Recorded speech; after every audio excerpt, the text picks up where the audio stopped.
వినోద్ కుమార్ గారు సౌమ్యులు. ఎవ్వరిని ఏమి అనరు, దూషించరు. చాలా లాంగ్వేజ్ కూడా చాలా నీట్‌గా ఎవ్వరిని ఇబ్బంది పెట్టే విధంగా ఉండదు అని జెప్పేసి కొంతమంది మాట్లాడుతుంటారు. మరి ఇంత సౌమ్యులుగా రాజకీయాల్లో ఉంటే ఎలా? నేను చెప్పాను గదండీ! చిన్నప్పుడు మా కుటుంబంలో పుట్ట మా ఇంట్లో పని చేసేవాళ్ళు గూడా, "అరేయ్! రా" అంటే మా అమ్మ కోప్పడేది. ఇంత చిన్నప్పుడు మేము. హ్మ్. ఇంట్లో పని చేసేవాళ్ళుంటారు. అదే పాపం ఆ సార్. రోజులలో. ఆ! ఈ రోజుల్లో పూట పని చేసేవాళ్ళు గూడా కొంచెం అలర్ట్ అయ్యారు. నాలెడ్జ్ వచ్చింది. అవును. వాళ్ళు గూడా ఆ విధంగా పడలేదు. నాకు చిన్నప్పటినుంచెల్లి మీరన్నట్టు అదే. దూషించకపోవడం గల కారణాలు ఆ నేపథ్యం చిన్నతనంలో పెరిగిన పెంపకమే అండి. అంటే దూకుడుగా ఉండరు, దుందుడుకు స్వభావం కాదు అని జెప్పేసి అంటుంటారు అది కొంతమంది. మనస్తత్వం బట్టి ఉంటుంది గదా! రాజకీయాలు మాట్లాడేటప్పుడు నేను గట్టిగానే మాట్లాడతాను. అంటే విమర్శ చేయాలి. కానీ పర్సనల్‌గా జేయొద్దు. సద్విమర్శ ఉండాలి. ఆ! విమర్శను అది పాయింట్ టు పాయింట్. నేను చూడండి అందుకోసమే తెలంగాణ ఉద్యమ కాలంలో పొద్దునమ్మ చర్చాగోష్ఠిలోకి వెళ్ళినప్పుడు ఆ! సార్. చాలా మంది నన్ననేది. డిస్కషన్స్‌లో. ఆ! డిస్కషన్స్‌కి వెళ్ళినప్పుడు "నువ్వు చాలా కన్వే చేస్తావు మెసేజ్ నువ్వే ఆ! డేంజరు." ఇప్పుడు ఒకసారి సీమాంధ్ర ఆ! ప్రాంతంకును మనకప్పుడు తెలంగాణ డిసెంబర్ 9థ్ అయిన తర్వాత హ్మ్. నేను ఆ డిస్కషన్‌లో పార్టిసిపేట్ చేసి చెప్పాను నేను. ఆంధ్రప్రదేశ్ రాష్ట్రానికి ఇప్పుడు అక్కడ ఉన్నటువంటి యూత్ వీళ్ళందరూ బాధపడడానికి కారణం ఏందంటే, కాంగ్రెస్ పార్టీ తెలంగాణ డిక్లేర్ చేసినప్పుడు ఆంధ్రప్రదేశ్ కూడా మేము ఒక ఐఐటీ ఇస్తాము. ఒక all India institute of medical sciences ఇస్తాము. లేదా మీకు ఒక ఇవి ఇస్తామని చెప్తే అక్కడున్న పిల్లలకి ఓహో! మాకు గూడా డివైడ్ వల్ల బైఫర్కేషన్ వల్ల మాకివన్నీ వస్తాయి అనే ఫీలింగొస్తే అంత నిరసన చెప్పరని జెప్పాను నేను. ఓహ్! వాళ్ళని గూడా కన్విన్స్ చేసేసారు. ఆంధ్ర వాళ్ళని గూడా. అప్పుడన్నారు అందరూ. "అబ్బా! నువ్వే డేంజర్ మాకు. అదే. లొల్లి పెట్టుడే చాలా ఈజీ." ఆ సౌమ్యంగా అలాగే కంటిన్యూ అవుతా ఉన్నారు ఇప్పటికి గూడా స్టిల్. ఇగ ఇప్పుడు చేంజ్ చేసుకోలేము గదండీ. చేంజ్ అదే చేసుకోవాల్సిన సార్. అవసరం గూడా లేదు. లేదు. నేను లేదు. కోరేదేంటంటే నేను కరీంనగర్‌లో హ్మ్. మన బ్యాడ్మింటన్ టోర్నమెంట్స్ అయితే నన్ను పిలిసారు. ఓకే. నేను అక్కడ చెప్పానండి. ఇన్‌స్టాగ్రామ్‌లో దాంట్లో వైరల్ అవుతుందది. Okay sir. నేను అనుకోకుండా నన్ను నోట్లోకెళ్ళొచ్చింది. హ్మ్. ఏం జెప్పానంటే, స్పోర్ట్స్ పర్సన్ దగ్గర స్పోర్ట్స్‌మెన్‌షిప్ మీరు నేర్చుకోవాలి రాజకీయ నాయకులు. కరెక్ట్. గెలుపు, ఓటముల్ని సహజంగా, సమానంగా సమానంగా తీసుకోగలగాలి. తీసుకునేటువంటి గుణం స్పోర్ట్స్ పర్సన్స్‌కుంటది. కరెక్ట్. మీ కరెక్ట్. దగ్గర మా రాజకీయ నాయకులు నేర్చుకోవాలి. హ్మ్. తర్వాత రాజకీయాల లోపట రాజకీయ ప్రత్యర్థులు ఉండాలే తప్పితే గాని, రాజకీయ శత్రువులు ఉండకూడదని చెప్పాను నేను. మనందరం కూడా ప్రజలకు సేవ చేయడానికి పని చేస్తున్న వాళ్ళం. సరే నీ ఆలోచనలు కరెక్ట్ కావచ్చు, కాకపోవచ్చు అవునవును. విమర్శిద్దాం. హ్మ్. ఫర్ హ్మ్. ఎగ్జాంపుల్ కమ్యూనలిజం మతోన్మాదం అనుకోండి. తప్పనిసరిగా దాన్ని విమర్శిద్దాం. మంచిది కాదని చెప్దాం. హ్మ్. హ్మ్. లేకపోతే ఆర్థిక విధానాలు ప్యూర్‌గా క్యాపిటలిస్టిక్ మోడ్. హ్మ్. పెట్టుబడిదారు వ్యవస్థనే ఉండాలనేవాడు కాదు. ఈ దేశానికి సరిపడదు. ఇది చాలా గొప్ప దేశము. 140,00,00,000 ఉన్నటువంటి జనాభా ఉన్నటువంటి దేశం. ఇక్కడ సంక్షేమ ప్రభుత్వాలు నడవాలి. పేదవాళ్ళని కూడా చూసుకోవాలి. కొంతమంది ఏమంటారండి, ఓసారి నేను ఫ్లైట్‌లో ఎళ్తున్నాను. హ్మ్. Very interesting. కేసీఆర్ గారు ముఖ్యమంత్రి గారు, నేను ఎంపీ కరీంనగర్. ఓకే. ఫ్లైట్‌లో ఎళ్తుంటే నా పక్కకు ఒకతను కూర్చున్నాడు. మాకు ఎగ్జిక్యూటివ్ క్లాసెస్ ఉంటాయి కదండీ యాహ్! ఎంపీలకి. యాహ్! అవునవును. ఓహ్! అవును. సమ్ సీఈఓ ఉన్నాడు. మీరు అని నన్ను అడిగాడు. నేను I'm a politician, member of parliament అన్నా. ఫ్రమ్ విచ్ పార్టీ అన్నా. ఐయామ్ ఫ్రమ్ టీఆర్ఎస్ పార్టీ అన్నా. నో, నో, నో మీ పార్టీ అంతా తప్పు చేస్తున్నది. మొత్తం ఫ్రీబీస్ ఇస్తున్నారు. అప్పుడే రైతు బంధు ఆహా! ఆహ్, ఈ అనౌన్స్ ఈ చేసిన అనౌన్స్ టైంలో. చేసాం. అంత డబ్బులు ఎట్లా ఇస్తారు? అంత కరెక్ట్ కాదు. థిస్ ఈస్ నాట్ గుడ్ అన్నట్టు చెప్పాడు. నేను రైతు చెప్పాను. బంధు గూడా గుడ్ గాదంట? చెప్పాడతను. రైతు బంధు అంత డబ్బులెందుకు వేస్ట్ చేసి నేను చెప్పానండి. రైతులు 60 సంవత్సరాల దాటిన తర్వాత తనకు ఒక రూ. 2,000 ఇవ్వడం నువ్వు తప్పు పడుతున్నావు గదా! నేను ఎక్స్‌ప్లెయిన్ చేస్తా విను అని చెప్పిన. హ్మ్. ఆ రైతు తన చిన్నతనంలో కూడా యూత్ అంటే 16, 17 ఏళ్ల అప్పటి నుండి ఈ 65 ఏళ్ల వరకి తన రక్తాన్ని చెమటగా మార్చి, ఎగ్జాక్ట్‌లీ. శ్రమపడి పండించినటువంటి పంటనే ఇప్పుడు మనం తిన్నాం ఫ్లైట్‌లో. తింటున్నాం. కరెక్ట్. ఆరుగాలం శ్రమ పడినా గూడా అంత గిట్టుబాటు ధర వస్తదని గ్యారంటీ ఉండదు. గ్యారంటీ లేదు. అంత పంట క చేతికొస్తదని గ్యారంటీ గ్యారంటీ లేదు. లేదు. అంత కష్టపడ్డటువంటి రైతు 60, 60 సంవత్సరాల తర్వాత ఎవరు జాదాలి? యెస్. తను పండించిన పంట దేశ ప్రజలకిచ్చాడు. అవును. ఆ వచ్చిన వాడికి ఒక రూ. 2,000 సంక్షేమం మనం ఇవ్వడంలో కూడా తప్పు లేదు. హ్మ్. అదే మన ప్రభుత్వ ఉద్యోగస్తులుంటారు. మీలాంటి కార్పొరేట్ కంపెనీలుంటారు. అవును. ప్యాకేజీలిస్తారు. అవును. రిటైర్ అయిన తర్వాత పెన్షన్‌లు, రూ. 1,000 పెన్షన్ పెన్షన్‌లొస్తున్నాయి. లక్షల్లో సార్? లక్షలు. మా తండ్రి తహసీల్దార్‌గా రిటైర్ అయ్యాడు. ఇయాల ఆయనకొక 60, 70,000 రూపాయలు పెన్షనొస్తున్నది. నాకు తెలిసిన ఆయనకి ఒక ఆయనకి 2,20,000 వస్తుంది పెన్షన్. పెన్షన్. హ్మ్. నేను పెన్షన్ ఇవ్వడం తప్పంటలేను. కానీ ఒక 30 ఏళ్ళు కష్టపడి జీతాలొచ్చి ఉద్యోగస్తులకు ఎట్లయితే పెన్షనొస్తుందో పాపము కష్టపడి శ్రమించి వాళ్ళ చెమటను ఊడ్చినటువంటి వాళ్ళకు 2,000 మనం ఇవ్వలేమా అంటే ఆయనే ఫ్లైట్ దిగేదాకా మళ్ళీ నాతో మాట్లాడలేదండి. అదే దట్ అంటే ఈస్ ఆయన కూడా ఆలోచనలో పడి పడుండాలి. ఉంటాడు. సంక్షేమ ప్రభుత్వం, వెల్ఫేర్ స్టేట్. ఇండియా మన ప్రియాంబుల్నే రాసుకున్నాం. Yeah. It's a welfare state. కాబట్టి ఈ దేశంలో సంక్షేమ పథకాలు ఉండాలి. ఫ్రీబీస్ అవన్నీ ఇచ్చడం తప్పంటున్నారు. కాకపోతే ఓట్ల కోసం గారడి చేయొద్దు. Yeah. విపరీతమైనటువంటి అమలు కాని హామీలొద్దు. నీ ఆర్థిక పరిస్థితి ఏంది? అలవి గాని హామీ. నీ ఆర్థిక పరిస్థితి ఏంది? నువ్వు ఎంతవరకు నువ్వు ఇవ్వగలుగుతావు? బ్యాలెన్స్ చేసుకుంటూ పోవాలి. ఇలా రైతు బంధు, రైతు బీమా, ఇలా మధ్యతరగతి కుటుంబాలు మనందరం ఎల్ఐసి ఉంటుంది మనకి. చనిపోతే భార్య పిల్లలు బతికేయడానికి ఇంతో ఉంటుంది ఒక ప్రభుత్వ ఉద్యోగస్తునికి. అదే ఒక రైతు అన్ఫోర్సిన్ ఒక మోటార్ సైకిల్ యాక్సిడెంట్ కావచ్చు, ఒక పాము గుట్టచ్చు, ఒక తేలు గుట్టచ్చు, కొన్నిసార్లు ఆత్మహత్య ఆత్మహత్య చేసుకోవచ్చు, క్యాన్సర్ రావచ్చు. ఇలా 5 లక్షల రూపాయలు మనం ఇస్తున్నాం ఎల్ఐసితో ఇన్సూరెన్స్ చేసి. ఇది ఈ దేశంలో ఎక్కడ లేదండి. ఒక తెలంగాణ రాష్ట్ర ప్రభుత్వము కేసీఆర్ గారు ఆలోచన కోసం ఆ రోజు మేము కూడా పార్లమెంట్ సభ్యులుగా ఢిల్లీలో ఎల్ఐసి ఆఫీస్కి వెళ్ళాం. నేను మా తోటి ఎంపీలం కేసీఆర్ గారు చెప్తే పోయి ఒప్పించిన వాళ్ళని. ఏ రైతు ఏ కారణంతో చచ్చిపోయినా కూడా ఇలా 5 లక్షల రూపాయలు వారం రోజులు, ఇప్పుడు చనిపోయిన వారం రోజులు కూడా తీసుకెళ్ళి ఆ భార్యకి ఇస్తున్నాం. గ్రేట్. ఇలా రైతు బంధు ఎందుకు ఇస్తున్నాం? ఎప్పుడైతే నీకు రోహిణి కార్తె పోతుందో, తొలకరి జల్లులు పడతాయో, రైతు తయారవుతాడు. భూమి దున్నుకోవాలి, ఈ విత్తనాలు వేయాలి, తర్వాత ఒక యూరియా బస్తా జల్లాలనే ఆలోచన ఉంటుంది. పెట్టుబడి కోసం పిల్లి కూనలాగా తిరుగుతా అంటాడు ఊళ్ళలో, ఎవరైనా పెట్టుబడి ఇస్తారా అని. ఇలా రైతు బంధు ఆ ఆలోచనలో పుట్టింది ఆ పథకం. ఓట్ల కోసం పుట్టిన పథకం కాదు. ఇలాంటి పథకాలు ఉండాలి. కళ్యాణ లక్ష్మి ఇచ్చాం. ఒక అమ్మాయికి పెళ్ళేటప్పుడు 1 లక్ష రూపాయలు పాత రోజులు మేనమామలు కట్నాలు ఇచ్చేది. ఈరోజు ఒక ప్రభుత్వం తరఫున ఇంత పేద అమ్మాయి కానీ ఒక బంగారపు మంగళసూత్రము, మట్టెలు, ఒక చెవుల రింగులు కొనుక్కునడానికైనా ఒక ప్రభుత్వం తరఫున ఇవ్వాలని చెప్పి ఆలోచన. ఇవన్నీ సోషల్ వెల్ఫేర్. ఇవన్నీ లేకపోతే ప్రజలు బతకాలనేటువంటి ఆశ కూడా ఉండదు. తిరుగుబాటు మనస్తత్వం వస్తుంది. కానీ ఇన్ని చేశారు, చాలానే ఇచ్చారు, చాలా సంక్షేమ పథకాలను అమలు చేశారు. చాలా మంది పబ్లిక్ దానివల్ల బెనిఫిట్ కూడా అయ్యారు. వాళ్ళు కూడా ఒప్పుకున్న సందర్భాలు. అయినా ఎందుకు మిమ్మల్ని ప్రజలు తిరస్కరించారని అనుకుంటున్నారు? అంటే ఏమైనా సమీక్ష జరిగిందా సార్? జరిగింది. నేను కేసీఆర్ గారు చాలాసేపు మాట్లాడుకున్నాము, 2-3 అవర్స్. ప్రజలు 10 సంవత్సరాల ప్రభుత్వం చూశారు ఒకటి. తర్వాత ఎమ్మెల్యేలు, ఇదే ఎమ్మెల్యే కదా, పాపం ఎమ్మెల్యేలకు ఏమిటంటే రోజువారీ సమస్యలు ఉంటాయండి. అన్ని సమస్యలు పరిష్కారం చేయకపోవచ్చు. మీకు ఒక 99 పనులు చేసి ఒక పని చేయకుండా కూడా నచ్చదంట. సో అది ఒక మూమెంటరీ అనేది ఒకటి. కొన్ని తప్పిదాలు కూడా మా వైపు నుంచి కూడా జరిగినాయని చెప్పి కూడా మేము అనుకుంటున్నాము. కొంత ముఖ్యమంత్రి గారు కలవడు అనేది ఒక మాట. కలవాలి, నేను వద్దంటలేను, కానీ నిత్యం అదే కలిసినప్పుడు పనులు చేయడం. కేసీఆర్ గారు ఈ 10 సంవత్సరాలు తను ప్రతిరోజు మినిమం 12 అవర్స్ పనిచేశారండి. 18 అవర్స్ వరకు కూడా పనిచేసిన రోజులు నేను చూశాను కల్లారా. ఆయన ఇరిగేషన్ ప్రాజెక్ట్ ఎట్లా కట్టాలి, పవర్ ప్రాజెక్టులు ఎట్లా కట్టాలి, ఈ సంక్షేమ పథకాలు ఎట్లా అని చెప్పి గంటల తరబడి అధికారులను కూర్చోబెట్టుకుని చర్చించి పనులు. ఎందుకంటే క్యాంప్ ఆఫీస్ లో కంటే ఆయన ఎక్కువ ఫామ్ హౌస్ లోనే ఉంటారు అనేది కదా సార్ ఎస్టాబ్లిష్ చేయగలిగారు. అది దుర్మార్గమైన దుష్ప్రచారం అండి.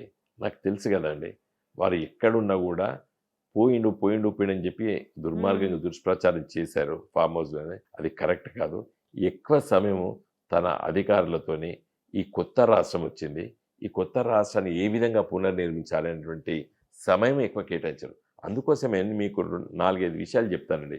ఏది మీకు అప్పులు చేశాడు, ఇది చేశాడు, ఇది చేశాడు, అప్పుల రాష్ట్రాన్ని చెప్తారు. ఈ డెట్ బాకీ జీడిపి రేషియో ఇండియాలో అతి తక్కువ ఉన్నటువంటి రాష్ట్రాల్లో కూడా తెలంగాణ రాష్ట్రం అండి. తెలంగాణ రాష్ట్రం కంటే 28 రాష్ట్రాలు ఉన్నాయి ఇవాళ భారతదేశంలో. 28 రాష్ట్రాల లోపల తెలంగాణ స్టాండ్స్ ఎట్ 26th. అంటే కిందికి 4 యూనియన్ టెరిటరీస్తో కలుపుకున్న తర్వాత. ఇది నేను చెప్తలేను, ఇదండి ఇది లేటెస్ట్గా ఆర్బీఐ ఇచ్చినటువంటి రిపోర్ట్ ఇది. తర్వాత GDP, gross domestic product, GSDP, అంటే స్టేట్లో మన ఆదాయం, ఆ ఆదాయంకును మన బాకీలకు ఉన్నటువంటి పర్సెంటేజ్ చూస్తే దేశంలో అరుణాచల్ 53, పంజాబ్ 46.8, ఈ విధంగా అన్ని రాష్ట్రాలు ఉంటే తెలంగాణ రాష్ట్రం దీనికి పోల్చింది 23.8% అండి. మన ఆదాయం లోపల ఎంత పర్సెంటేజ్ అప్పులు ఉన్నంటే 23.8%. 53% ఉన్న రాష్ట్రాలని, 48% ఉన్నటువంటి రాష్ట్రాలని. తెలంగాణ రాష్ట్రం చాలా తక్కువ. తర్వాత మన బడ్జెట్, ప్రతి సంవత్సరం బడ్జెట్ పెడతామండి. ఆ బడ్జెట్లో నీ రాష్ట్ర ఆదాయం ఎంత ఉంది, కేంద్ర ప్రభుత్వం నుంచి మనకు వచ్చేటువంటి డివల్యూషన్ కేంద్ర ప్రభుత్వం మన ట్యాక్సెస్ కొన్ని మనకు వాపసు ఇస్తుంది. దాన్ని డివల్యూషన్ అంటాం. ఇచ్చే వాట్లలో తెలంగాణ రాష్ట్రము తన సొంత ఆదాయము 84.2% అండి మన రాష్ట్ర బడ్జెట్‌లో. అంటే తన ఓకే. సొంత వనరులు, తన రాష్ట్రంలో వచ్చినటువంటి టాక్సేషన్ 84.2%. మనకంటే ఒక హర్యానా మాత్రమే 86.9%. హుహు. SOTR state owned tax revenues ratio. అంటే కేంద్ర ప్రభుత్వం నుంచి వచ్చేది కేవలము 16% మాత్రమే. 84% మన రాష్ట్ర వనరులు. ఇది నేను చెప్తలేను. ఇది state finances a study of budgets reserve bank of India RBI. RBI release చేసినటువంటి పథకం. తర్వాత మేము అప్పులు తీసుకొచ్చినాం అని చెప్పి చాలా బదనాం చేసిండ్రు ఈ కాంగ్రెస్ పార్టీలు, బీజేపీ పార్టీలు. తెలంగాణ రాష్ట్ర ప్రభుత్వం కేసీఆర్ గారి నాయకత్వంలో తీసుకొచ్చిన అప్పులు తీసుకొచ్చి హ్మ్. మేము జీతాలు ఇవ్వలేదు, పెన్షన్లు ఇవ్వలేదు, లేకపోతే ఈ సంక్షేమ పథకాలు ఇవ్వలేదు. హ్మ్. కళ్యాణ లక్ష్మి, రైతు బంధు, రైతు బీమా లాంటివి కావు. హ్మ్. లేదా రోడ్లు వేసేటివి కావు. నిత్యం ప్రభుత్వం చేసే పనులకు ₹1 ఖర్చు పెట్టేదండి.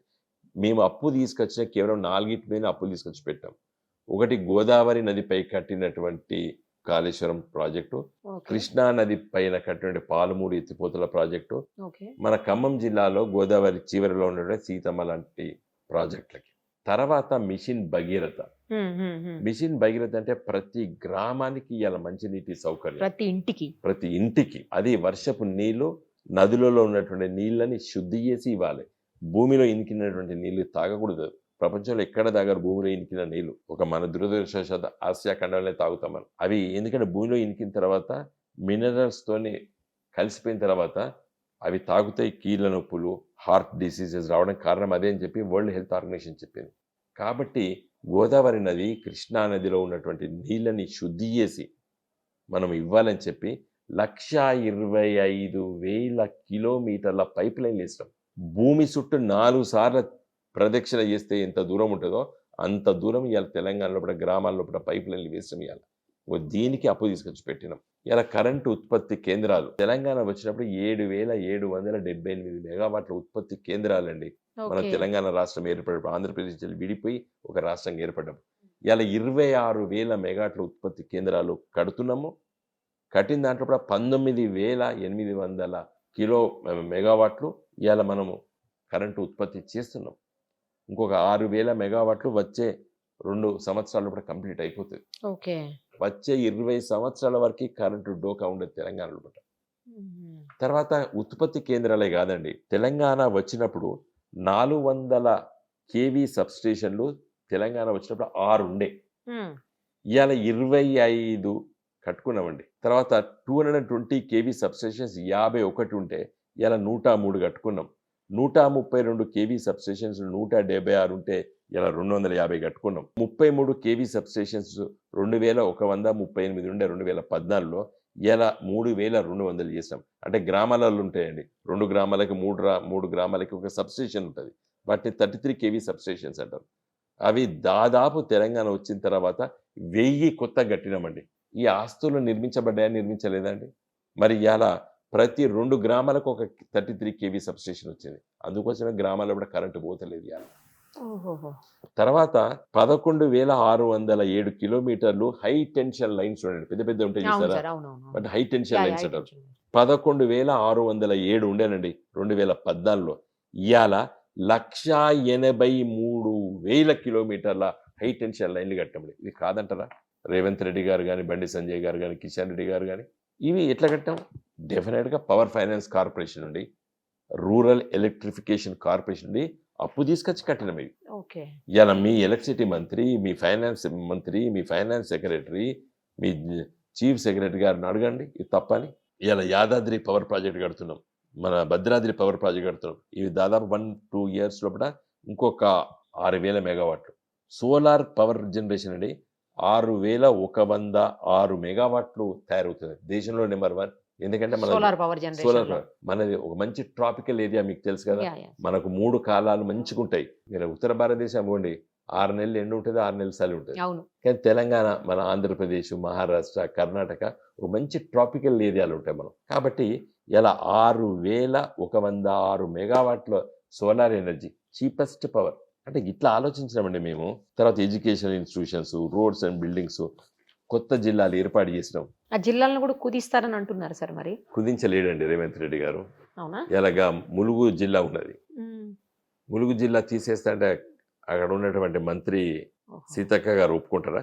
భూపాలపల్లి అక్కడ ఉన్న గెలిచినటువంటి గండ్ర సత్యనారాయణ ఒప్పుకుంటాడా? ఓకే. ఇలా ప్రజలకు అందుబాటులో తీసుకొచ్చాం కదా ప్రభుత్వాన్ని. హుహుహు. ఒక జిల్లా కలెక్టర్ కట్టినాము, ఒక జిల్లా ఎస్పీ ఆఫీస్ కట్టాము. ప్రజలు సొంతంగా కలెక్టర్ దగ్గర పోయి మాట్లాడుతున్నారు. కలెక్టర్లు కూడా చిన్న జిల్లాలు అయ్యేసరికి వాళ్ళు కూడా ఊర్లు తిరుగుతున్నారు. ఒక గొప్ప అడ్మినిస్ట్రేషన్ అండి. ఇది ప్లానింగ్ కమిషన్ ఒక 20 ఏళ్ల కింద చెప్పింది. కొత్త జిల్లాలు ఓకే. చేసుకోమని ఓకే. చెప్తే సమైక్య ఆంధ్రప్రదేశ్ రాష్ట్రము, బెంగాల్ రాష్ట్రము చేసుకోలేదు. అన్ని రాష్ట్రాలు కొత్త హుహు. జిల్లాలు ఏర్పాటు చేసుకున్నాయి. మన ఓకే. పక్కకున్న కర్ణాటక, ఆంధ్రప్రదేశ్ మన సమైక్య ఆంధ్రప్రదేశ్ ఉన్నప్పుడు కర్ణాటక చిన్న రాష్ట్రం, మనది పెద్ద ఆ! రాష్ట్రం. మనదే పెద్దది కదా! వాళ్ళకి 38 జిల్లాలున్నాయి. మనకి 22 జిల్లాలున్నాయి. కేరళలో 17, 18 జిల్లాలు, 20 జిల్లాలైనాయి ఇప్పుడు. చిన్న రాష్ట్రం. అవును. చాలా చిన్నది. ఇలాగ మధ్యప్రదేశ్ 54 జిల్లాలు. ఒకటి చెప్పండి సార్, నాకు చాలా ఆశ్చర్యంగా అనిపించింది. మీ పేరుతో ఉన్న రికార్డ్ అది. సెకండ్ పర్సన్‌గా 540 ప్రశ్నలను లేవనెత్తినటువంటి ఎంపీగా పార్లమెంట్‌లో మీరు చరిత్రలో నిలిచారు. అసలు 540 ప్రశ్నలు ఎలా సంధించగలిగారు? అంటే నేను ప్రతిరోజు పేపర్ చదువుతానండి. నేను ఒక మినిమమ్ ఇంగ్లీషు, తెలుగు కలిస్తే 14 పేపర్లు చదువుతాను. అబ్బా! అప్పుడప్పుడు అన్ని చదవలేను. కానీ బట్ అదేలే డెఫినెట్‌గా సార్. టైం ఉంటే. టైం ఉంటే కంపల్సరీ చదువుతాను. హ్మ్. చదివినప్పుడు దాంట్లో ఏదో ఒక సమస్య ఉన్నప్పుడు నేను పక్కకు రాసుకుంటాను. ఓహో! దాన్ని క్వెషన్‌గా ఫ్రేమ్ చేసి అప్పుడు ఎంపీగా ఉన్న సమయంలో హ్మ్. కూడా హ్మ్. నేను ఎంపీ పార్లమెంట్ సెషన్స్ అవుతుండే దాంట్లో ఏసేది. హ్మ్. తర్వాత చర్చల్లో కూడా నేను 106 సందర్భాల్లో కూడా పార్లమెంట్‌లో లేసి నిలబడి నాకు స్పీకర్ గారు సమయమిస్తే మాట్లాడడం జరిగింది. చాలా ఇష్యూస్ మీద. హ్మ్. తెలంగాణ రాష్ట్ర ప్రజల సమస్యలపైన తో పాటు దేశంలో ఉన్నటువంటి సమస్యలపైన కూడా మాట్లాడేది. కాశ్మీర్ ఇష్యూ కాంచెలి మొదలుపెడితే కన్యాకుమారి వరకు ఉన్నటువంటి సమస్యలపైన కూడా నేను మాట్లాడడం జరిగింది. చాలా ఇష్యూస్ మీద. నాకు దానికి కారణం ఏందంటే పత్రికలు రోజు చూస్తా కాబట్టి ఏదో ఒకటి మాట్లాడబుద్ధి అయితది. చదివిన తర్వాత ఈ సమస్య మీద లేస్తే అడిగితే బాగుంటుంది. ఇది మీరు అడ్వకేట్ కాబట్టి ఒక విషయం చెప్పండి సార్. ఇప్పుడు అన్ని సెక్షన్స్ మొత్తం మారుస్తున్నారు. ఐపీసీ కాదు గదా! ఇక. అవును. అన్నీ మారిపోతున్నాయి. ఐపీసీ కాదు, సీఆర్‌పీసీ ఇవంతా ఏముండవు. మొత్తం ఎవిడెన్స్ యాక్ట్ అన్నీ చేంజ్ చేసేస్తున్నారు. ఎలా అనిపిస్తోంది? అంటే యాక్చువల్ చేంజ్ ఏం లేదు. కొత్త చట్టాలు తీసుకొచ్చారు. హ్మ్. దాంట్లో నేను చూసాను మొత్తం ఐపీసీని. సరే మోడర్న్ డేస్‌లో జరిగినటువంటి మార్పులను కొన్ని పెట్టుకున్నారు. కొన్ని సెక్షన్స్ మార్చారు. కానీ పెద్ద మార్పులేం జరగలేదండి. ఉన్న వాటిని కింద ఉన్న సెక్షన్స్ తీసుకొచ్చి మీద పెట్టిర్రు. మీద ఉన్న సెక్షన్స్ వచ్చి కింద పెట్టారు ఐపీసీ. నేమ్స్ కూడా చేంజ్ అయ్యాయి. అది చాలా బాధాకరమైన విషయం ఏందంటే, అది హిందీలో పలకడం అనేది ఆ! దేశ ప్రజలకి దక్షిణ భారతదేశంలో పలకడం లేం. ఇండియన్ ఎవిడెన్స్ యాక్ట్‌ని, ఇండియన్ పీనల్ కోడ్‌ని ఇవన్నీ కూడా పేర్లు సీఆర్‌పీసీని ఇవన్నీ వాళ్ళు పెట్టడం జరిగింది. నా దృష్టిలో మరి చాలా కష్టమైతది. మన సౌత్ ఇండియన్ స్టేట్స్‌కి ముఖ్యంగా. వాటిని ఇప్పటికే తమిళనాడు వాళ్ళు ప్రొటెస్ట్ చేస్తున్నారు. వాళ్ళు అసలే అక్కడ తమిళ్‌లో ఆర్గ్యుమెంట్ చేస్తారు గదా సార్. వాళ్ళ లోకల్ చా లాంగ్వేజ్. నార్త్ ఇండియాలో కూడా హిందీలో ఆర్గ్యుమెంట్ చేస్తారు. ఒక దురదృష్టకరం మన తెలుగు రాష్ట్రాల్లో పెట్టిన మనం ఇంగ్లీష్ మాత్రం ఇంగ్లీష్‌లోనే. ఇంగ్లీష్‌లోనే. ఒక తెలుగులో ఓన్లీ మాట్లాడరు కదా కోర్ట్‌లో అసలు. తెలుగు స్టేట్స్‌లో పట్టిన ఇంగ్లీష్‌లో ఎక్కువ ఉంటుంది. బట్ వేరాజ్ మీకు తమిళ్ గానియండి, లేకపోతే కర్ణాటకలో గానియండి, నార్త్ ఇండియన్ స్టేట్స్ అయితే ఓన్లీ హిందీలోనే ఉంటది. వాళ్ళ ఆర్గ్యుమెంట్స్ గాని, జడ్జిమెంట్స్ గాని అన్ని హిందీలో ఉంటాయి. తమిళనాడు కూడా జడ్జిమెంట్ కూడా తమిళ్‌లో ఇస్తున్నారట కదా సార్? ఇస్తున్నారు. అదే. మన దగ్గర కూడా మొన్న మొన్న ఏదో ఒక్క దాంట్లో ఇచ్చారు ఇచ్చారు. తెలుగులో. ఇద్దరు జడ్జెస్ ఇచ్చారు. నవీన్ రావు గారు, భీంపప్ప, నగేష్ గారు ఇద్దరు ఇచ్చారు తెలుగులో. సో ఏదేమైనప్పుడు కూడా ఇది బీజేపీ ప్రభుత్వము హిందీని రుద్దాలనుకోవడం మాత్రం మంచిది కాదు. దాని పేరు ఇంగ్లీష్‌లో పెట్టేసి హిందీలో కూడా పెట్టేస్తే హ్మ్. ఏది కావాలనే వాళ్ళు అది పలుకుతారు. చూజ్ చేసుకుంటారు. అది ఇంగ్లీష్‌లో ఉంటే బాగుండు. అంటే అడ్వకేట్ కదా! అందుకే అడిగాను సార్ అది.